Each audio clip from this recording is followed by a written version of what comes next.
Salve e bentornati, questa è la seconda parte del video su papermaking dedicato alla disposizione casuale degli inserti. Il link alla prima parte lo trovate sotto in descrizione. Come anticipato vi farò vedere i risultati ottenuti e vi darò al tempo stesso qualche consiglio e suggerimenti utili.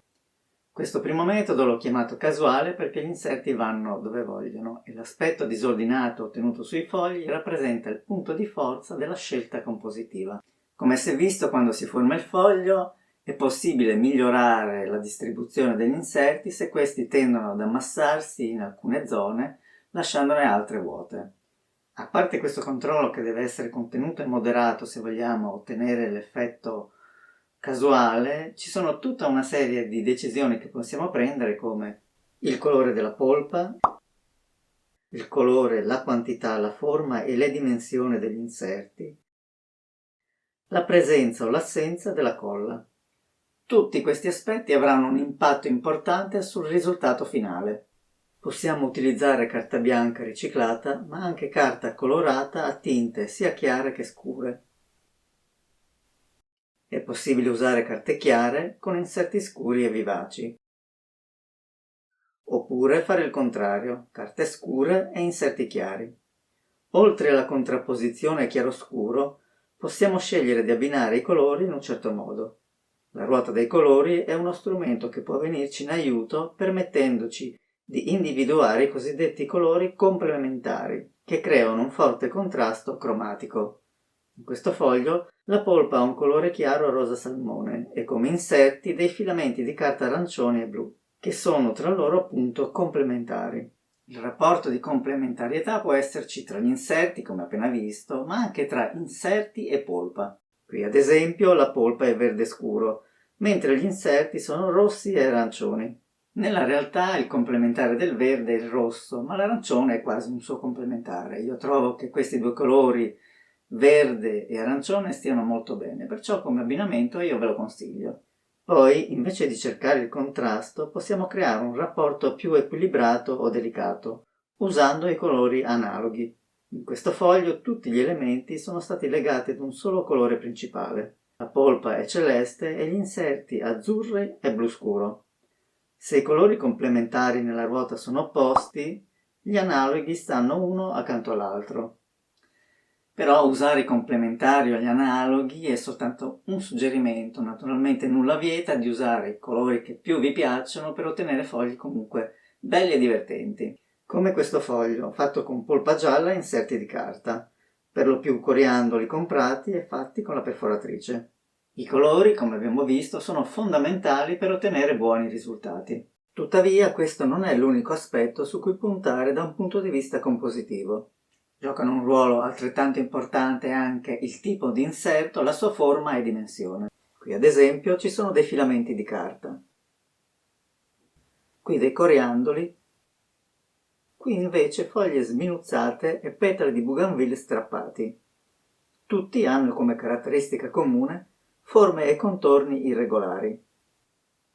Se nei fogli appena visti gli inserti hanno caratteristiche formali simili, è possibile ricercare invece un contrasto, mettendo vicino elementi completamente diversi tra loro. Qui ad esempio, oltre a una differenza cromatica giallo-verde, ci sono fili d'erba stretti e allungati che si contrappongono ai petali larghi e alle forme tondeggianti. Un altro accorgimento compositivo che potete usare, ma per il quale non ho un foglio da farvi vedere, è creare un contrasto di dimensione, mettendo assieme inserti piccoli e molto grandi, come ad esempio petali di piccole margherite e petali più grandi, anche colorati, ma di forma simile. Se vi cimenterete nella realizzazione di fogli con inserti vegetali, scoprirete quasi certamente che alcuni di questi macchiano la carta. Per capire se una pianta, un fiore o delle foglie macchieranno la carta, è sufficiente vedere cosa succede quando le metterete in ammollo. Se rilasciano colore, quasi certamente macchieranno. Più colore rilasceranno e più intense saranno le macchie sulla carta.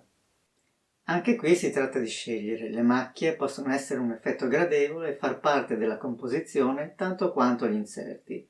Se non sono graditi, basterà individuare le piante che hanno una proprietà colorante ed evitare di usarle. In alternativa è possibile eliminare o quantomeno ridurre le capacità macchianti facendo bollire le piante. Che la bollitura possa essere una procedura efficace è abbastanza intuitivo, basta pensare alle bustine di tè. Una bustina in infusione nuova rilascia tanto colore, una bustina esausta molto meno. Ho fatto delle prove, per l'appunto con bustine di tè nero e carcadè, nuove ed esauste, per dare un po' l'idea dell'entità delle macchie e come potrebbero presentarsi. Anche le bucce di cipolla macchiano, come si può vedere in questo foglio fatto con bucce di cipolla e petali di bougainville. Anche le bougainville, a dire il vero, un po' di colore lo cacciano fuori, macchiando leggermente. Un modo per eventualmente ridurre la visibilità delle macchie è quella di utilizzare carta colorata più o meno scura anziché bianca o troppo chiara. In questo modo le macchie verranno nascoste, quasi coperte dal colore della carta e risulteranno meno visibili. Nella prima parte del tutorial ho proposto come soluzione al problema del distacco degli inserti dal foglio la collatura. Usare o meno la colla fa una certa differenza sul risultato finale.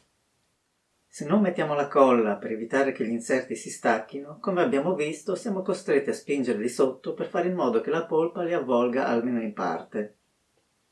Gli inserti quindi verranno avvolti da strati più o meno consistenti di polpa, che li coprirà anche parzialmente.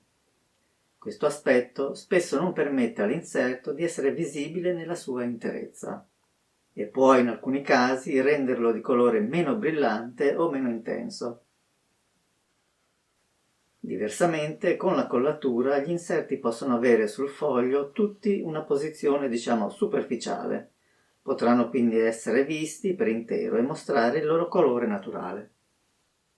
Ecco qualche altro consiglio veloce che vi posso dare per fogli fatti senza collatura. Se la polpa per fare i fogli è poca, sarà più difficile inglobare gli inserti. Quindi, per rendere tutto più semplice, vi sconsiglio fogli sottili da 80 grammi. Vi suggerisco invece di partire con fogli di almeno 160 grammi per metro quadrato.